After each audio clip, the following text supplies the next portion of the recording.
Había que ponderar colgando los de Lucifer. He servido a Galicia, efectivamente, como ha sido recordado, teniendo el honor de presidir su autonomía durante bastantes años. Y me siento profundamente gallego, que es mi forma de ser español. Pero no le consiento a este señor que acaba de hablar que me dé lecciones de nada, mucho menos de galleguismo. Muchas gracias.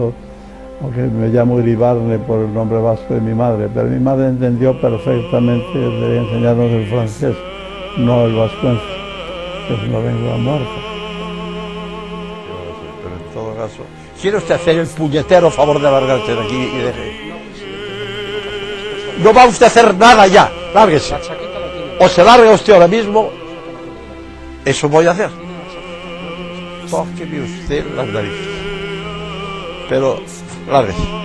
Plantarle cara, hay que decirlo, a los grandes enemigos de España, que son el marxismo y el separatismo.